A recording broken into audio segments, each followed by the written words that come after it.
Hi guys, Jananayagan படம் எப்படி இருக்குது? ஒரு ஹானஸ்டான ரிவ்யூ. அப்படியே தேட்டருக்குள்ளே போனோம். கேக்கு வெட்டி லட்டு குத்து அல்வா குத்து சூப்பராக கொண்டாடிக்கிட்டு இருந்தாங்க. அந்த ஆரவார சந்தோஷத்தோடு போய் தேட்டரில் உட்காந்தோன்னே படம் எடுத்தவுடனே சட்டசபையில் விஜய் இப்படி பண்ணுறாருல, அங்கேருந்து ஸ்டார்ட் ஆச்சு. அப்படியே உள்ளே போனால் சின்ன சின்ன மூமெண்ட்டோடு ஸ்டார்ட் ஆகி ஒரு ஃபைட்டு அது இதுன்னு கமர்ஷியலுக்கான ஃபுல் எஃபோர்ட்டும் போட்டு சூப்பரான ஒரு கமர்ஷியல் ப்ராடக்டோட படம் ஸ்டார்ட் ஆகி பீக்கில் போச்சு. ஃபஸ்ட் ஹாஃபே கொடுத்த காசுக்கு ஒர்த்துன்ற அளவுக்கு விஜய் அவ்வளோ அழகாக காட்டியிருந்தாங்க. அங்கங்கே ஃபைட்டெல்லாம் அல்டிமேட்டாக இருந்தது. இதுக்கு எதுக்குடா சர்டிஃபிகேட் கொடுத்தீங்க? சர்டிஃபிகேட் இல்லை, WWU கொடுக்கலாம். அந்த அளவுக்கு ரத்தம் தெறிக்க இதுக்கு முன்னாடி பார்க்காத அளவுக்கு வினோத் வந்து ஃபைட்டை செதுக்கி நெருக்கி வச்சுருந்தாப்புல. அதெல்லாம் பார்க்கும்போது அழகாக இருந்தது. இந்த ராவணன் மவன்டா பாட்டு இருக்குல்ல, அது வந்த இடம் அல்டிமேட்டு. விஜய் இன்னும் அழகாக தெரிஞ்சார். அனிருத் பாட்டில் வர்றாரு, அதை பார்க்கும்போது இன்னும் சூப்பராக இருக்குது. விஜயோட லாஸ்ட் டான்ஸ் ஒரு செம்மையான ஒரு எராவில் இருந்த ஒரு ஹீரோவோட கடைசி டான்ஸ். அதை நீ தேட்டரில் தான் போய் பார்க்கணும். அதுக்கு கொடுக்கலாம் காசை. 200 டிக்கெட்டுக்கு தாராளமாக தரலாம், 300 தரலாம்.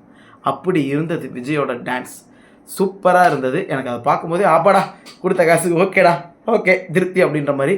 அதுக்கப்புறம் ஃபைட்டு சூப்பராக பண்ணியிருந்தாங்க. ஃபைட்டு, அந்த ஃபைட்டெலாம் இதாண்டா ஆக்ஷன் ஃபைட் அப்படின்ற அளவுக்கு. So first off overall commercial blend அள்ளி போட்டிருந்தாங்க. கௌதம் மேனனை காட்டுறாங்க.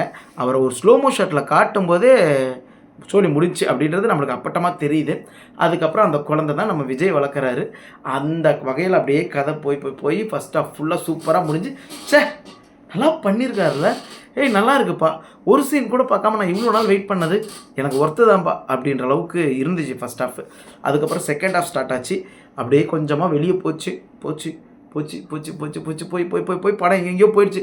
ரோபோட்டுக்கிட்ட போயிடுச்சு, ஆஃப்ரிக்கா போயிடுச்சு, ஏதோ எங்கேயோ போகுது. படத்தை இழுத்துட்டு வராங்க என்னென்னவோ சொல்லி.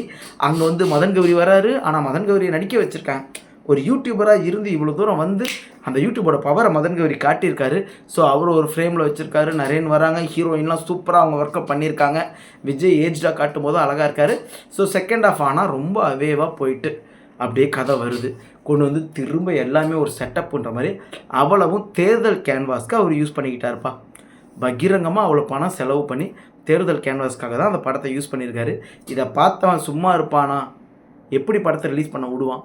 ஸோ அதனால தான் படத்தை ரிலீஸ் பண்ண விடலை. ஏன்னா ரிலீஸ் ஆகிட்டா எங்கே ஒரு வேளை ஜெயிச்சிருவாருன்னு. ஆனால் விஜய் ஜெயிச்சதுக்கப்புறம் இந்த படத்தை பார்க்கும்போது இந்த நான் ஜெயிச்சிருவேன்னு சொன்னால் இந்த உலகம் நம்பாது, நீ ஜெயிச்சுட்டு சொல்லு, அப்போ தான் இந்த உலகம் நம்புன்றாங்களே. அந்த மாதிரி முன்ன பார்த்துருந்தா கூட இந்த படத்தை இன்னும் என்ன நீ பைத்தியக்காரனாவே நினச்சிட்டு இருக்கிறல அப்படின்ற மாதிரி தோணியிருக்கும். ஆனால் இப்போ பார்க்கும்போது நீ சாதிச்சிட்ட. உங்களை ஒரு தளபதியாக பார்க்க கூட எங்களால் முடியல. எங்கள் கண்ணுக்கு சிஎம் தான் தெரியுறீங்க. ஒரு சிஎம்மோட படமாக இதை பார்க்கும்போது you achieved bro, so you deserve it அப்படின்ற மாதிரி தான் தோணுது. அந்த அளவுக்கு எவ்ரி ஃப்ரேமிங் வந்து அவர் டயலாக் பேசும்போது அரசியல் சம்மந்தமாக பேசும்போது இருக்குது. ஸோ நிறைய பேசியிருக்காரு. வந்திருந்தால் உண்மையிலே இன்னும் ஒரு 10 லட்சம் ஓட்டு சேர்த்து விழுந்திருக்கும். அந்த பயத்துக்கு தான் படத்தை முடக்கி வச்சுட்டாங்க. நிறைய சீன்ஸை வந்து மியூட் பண்ணியிருக்காங்க, கட் பண்ணியிருக்காங்க. அப்புறம் டிவிகே பகிரங்கமாக வருது. ஒரு சீனெல்லாம் ஃபோன் எடுத்து நான் டிவிகே பேசுகிறேன் அப்படின்றாரு. ஆனால் அந்த டிவிகேவை மியூட் பண்ணியிருக்காங்க. டிவிகேக்கு 3 மீனிங் படுது. 2 மீனிங் அஃபிஷியல், 1 மீனிங் அன்அஃபிஷியல். நம்ம சேனலில் நான் மட்டும் கண்டுபிடிச்சது. ஃபஸ்ட்டு மீனிங் தளபதி வெற்றி கொண்டான் அப்படின்னு சொல்லி அவருடைய பேரை வச்சு தான் ஆரம்பிக்குது. அதுவே டிவிக்கே. ரெண்டாவது அவருடைய கட்சி, ஆப்வியஸ்லி வி நோ தட் தமிழக வெற்றி கழகம். மூணாவது ஒன்று எனக்கு யோசித்து பார்க்கும்போது தான் தோணுச்சு, தளபதி விஜய் கட்சி, இது என்னோட கட்சின்னு ஒரு ஆளோட கட்சியை சொல்கிற மாதிரி இருந்துச்சு. எப்படி கண்டுபிடிச்சிருக்கேன் பார்த்தீங்களா? ஜப்பான்கார என்னென்னமோ கண்டுபிடிக்கிறா, நான் எதை கண்டுபிடிச்சிட்டு வந்துக்குது பாரு. சரி, ஓகே. இந்த மாதிரி படத்துக்குள்ளே போகுது. செகண்ட் ஹாஃப் எங்கேயோ போயிட்டு வந்தாலும் கிளைமேக்ஸில் கொண்டது ஒரு செட்டப்பாக ஒற்றுமை தான் முக்கியம் அப்படின்ற இடத்துல நிற்க வச்சுருக்கா. அப்படி அந்த இடத்துல ஓகே, கடைசி சீட்டில் சாட்டிஸ்ஃபைட் ஆகிடுச்சு. அனிருத்தை ஒரு ஃப்ரேமில் காட்டுறாங்க. அனிருத்தை செம்ம அழகாக காட்டியிருக்காரு. 2-3 ஃப்ரேமிங் எல்லாம் படம் பார்க்குறதுக்கு என்னப்பா இப்படி ஒரு அழகாக காட்டியிருக்கீங்க வினோத் அப்படின்ற மாதிரி இருக்குது. அந்த கண்ணகி சிலை பின்னாடி அப்படியே ஒரு ஷார்ட் வச்சு கொண்டு வந்து விஜயை காட்டுவார் பாருங்க. அந்த கண்ணகி கை நீட்டி அந்த கையோட பாயிண்ட் ஆஃப் வியூவில் டைரெக்டாக விஜயை காட்டுற மாதிரி இருக்கும். பீக் ஃப்ரேமிங் செம்மையாக இருந்துச்சு அந்த பிளாக்கிங்கே. ஸோ அந்த ஃப்ரேம் ஆகட்டும். அதுக்கப்புறம் ஹீரோயின் அந்த பொண்ணு ஒருத்தி இருக்கா, மமிதா பைஜு, அதை கிளைமேக்ஸில் காட்டும் போது வைக்கிற ஃப்ரேமிங் ஆகட்டும் அவ்வளோ அழகாக இருந்தது. விஜயை காட்டுற 2-3 ஃப்ரேமிங் ஆகட்டும் எல்லாமே அழகாக இருந்தது. ஆனால் கதையோட மூலக்கரு நம்ம ஆல்ரெடி முருகதாஸ் எடுத்து வச்சுருந்த அப்படி மதராசி தமிழ்நாட்டுக்குள்ளே கன் வந்தால் எப்படி இருக்கும், அந்த கான்செப்டவே தான் மூலக்கருவாக வச்சு பண்ணியிருக்காங்க. ஸோ ஆல்ரெடி வந்ததாக இருந்தாலும் இது ஒரு ரீமேக் படம் தானே, ஸோ ஏற்புடையதாக தான் இருந்துச்சு. ஸோ அதனால் படம் அப்படியே போய் கிளைமேக்ஸுக்கு வருது. கிளைமேக்ஸ் வந்த உடனே கிளைமேக்ஸில் ஒரு சில சீன்ஸ் எல்லாம் சூப்பராக இருக்குது. கடைசியாக விஜய் சிரிக்கிறாரு, அந்த பொண்ணு ஃபைட்டெல்லாம் அல்டிமேட்டாக சூப்பராக பண்ணியிருக்கு. எல்லாம் முடித்து அப்படியே ஒரு பேக்கேஜாக நிற்கும்போது கொடுத்த காசுக்கு ஒர்த்தப்பானது. இன்னும் ஒரு முக்கியமான விஷயம் படத்துக்குள்ளே ஒளிஞ்சிருக்கு. ஒரே ஒரு சீனில் பொண்ணுங்க, குட்டி பொண்ணுங்களுக்கு ஒரு மெசேஜ் சொல்லியிருப்பா. அப்படி ஆக்சுவலாக அது இன்சர்ட் மாதிரி தான் தெரியும், சம்மந்தம் இல்லாமல் வாலண்டியராக ஒரு கேரக்டரை இன்ட்ரோ பண்ணி வந்த மாதிரி மட்டும்தான் தெரியும். பட் ஒவ்வொரு பள்ளிகளிலும் ஒவ்வொருத்தரும் சின்ன பிள்ளைங்களுக்கு எடுக்க வேண்டிய பாடம். நீங்கள் ஒரு அண்ணனாக இருக்கலாம், ஒரு மாமாவாக இருக்கலாம், ஒரு சித்தப்பாவாக இருக்கலாம், ஒரு பெரியப்பாவாக இருக்கலாம். ஆனால் உங்கள் வீட்டில் ஒரு 10 வயசுக்குள்ளே குழந்தை இருந்தால் இந்த படத்தை பார்க்க வைங்க. இந்த விஷயத்த உங்கள் வீட்டில் சொல்லித்தர மாட்டாங்க. குழந்தைங்க கண்டிப்பாக பார்க்கட்டும், தெரிஞ்சுக்கட்டும். அந்த ஒரு சீனுக்கு நீங்கள் கண்டிப்பாக காசை கொடுக்கலாம், அவ்வளோ ஒர்த்து. ஆனால் உள்ளே போனால் குழந்தைங்கள விட மாட்டாங்கிறாங்க. ஏ சர்டிஃபிகேட் கொடுத்துருக்காங்க.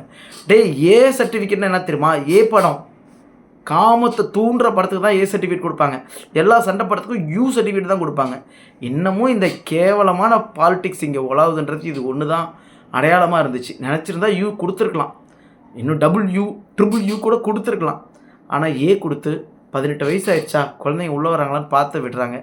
இதில் இருக்கிற அந்த குழந்தை மெசேஜ் இருக்குல்ல, வேறு எந்த படத்துலையும் இவ்வளோ ஸ்ட்ராங்காக சொன்ன மாதிரி எனக்கு தெரில. ஏன் ஈவன் சித்தாவில் கூட இன்சிடெண்ட்டாக தான் காட்டியிருப்பாங்க. இதில் டைரக்ட் மெசேஜாக விஜய் அடிச்சிருக்காரு. இது ஒரு குழந்தையும் பார்க்கணும்.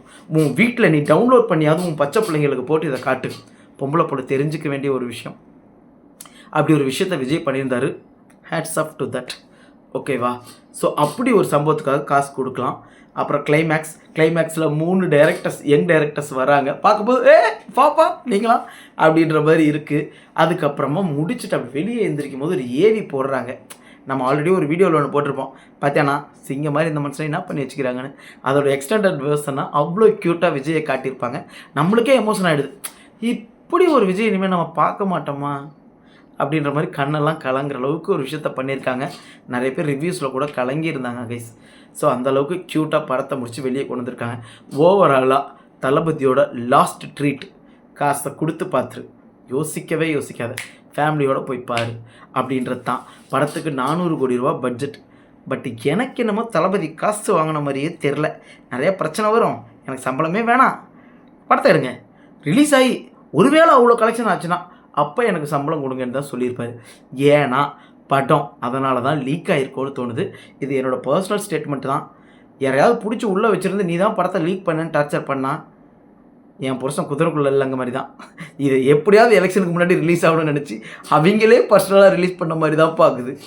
ஏன்னா அவ்வளோ கண்டென்ட்டு. நான் ஆணையிட்டால்னு சொல்லிட்டு அரசியலை எதிர்த்து பகிரங்கமாக வரேன் அப்படின்னு சொல்லி அப்படிலாம் பண்ண ரிலீஸ் பண்ண விட மாட்டாங்களே. ஸோ இதை எப்படியாவது மக்கள் பார்க்கட்டும்னு சொல்லி விட்ட மாதிரி தான் இருக்குது. எல்லாமே இங்கே பாலிடிக்ஸ் தான். பட் வந்தார், சூப்பராக ஒரு விஷயத்த பண்ணியிருக்கா. அப்படி படத்துலையும் சரி, இப்போ அரசியல்லையும் சரி, ஒரு மனுஷனை, புது மனுஷனை டைரெக்டாக சிஎம்மாக பார்க்க தோணுது. ஸோ ஹாப்பிலி நீங்கள் எல்லாருமே ஃபேமிலியோடு இந்த படத்தை போய் தேட்டரில் பாருங்கள். 18 வயசுக்குள்ளே இருக்கிற குழந்தைங்கள்லாம் ஏற்றுக்க மாட்டோன்னு சொல்கிற தேட்டருக்குள்ளே போகாதீங்க. சில தேட்டர் ஊர் பக்கம்லாம் ஓகே கோ கோ கோ கோ அப்படின்றவாங்க. அந்த மாதிரி தேட்டருக்குள்ளே போங்க. எனக்கு உண்மையில் ஏ சர்டிஃபிகேட்டை மட்டுமே கொடுத்தது உங்களையெல்லாம் பண்ணுண்டா ஏதாவதுன்ற மாதிரி தான் இருந்தது. அப்புறமா சென்சார் இன்னும் கொஞ்சம் டெவலப் ஆகணும். என்ன சொன்ன மாதிரி ஜான்விக் மாதிரி ரொம்ப வைலண்ட்டான படங்கள் வந்ததுக்கப்புறம் சென்சார் தமிழ் சினிமாவை தடை பண்ணுது.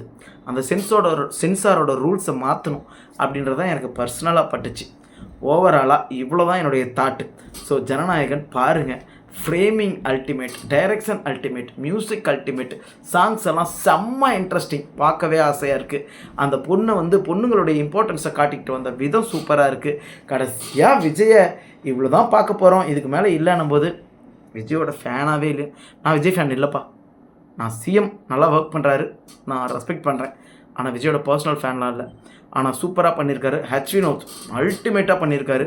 ப்ரொடியூசர் கட்ஸ்ஃபுல்லாக படத்தை எடுத்திருக்கீங்க. ஆனால் நான் சொன்ன மாதிரி தான் படம் எனக்கு இன்னமும் உங்கள் மேலே தான் சந்தேகமாக இருக்குது அப்படின்ற மாதிரி. ஓவரால் ஜெயிச்சிட்டிங்க, இந்த படம் வராமலே ஜெயிச்சிட்டிங்க. ஸோ சக்ஸஸ் தான் கைஸ். ஃபேமிலியோடு பாருங்கள், என்ஜாய் பண்ணுங்கள். நம்ம Jananayagan good, happy treat, last treat, enjoyable treat. Bye. Video பிடிச்சிருந்தா லைக் பண்ணுங்கள், சப்ஸ்கிரைப் பண்ணுங்கள். ஃபஸ்ட் டைம் பார்க்குறீங்கன்னா சப்ஸ்கிரைப் பண்ணுங்கள். Sorry, bye. தேங்க்யூ.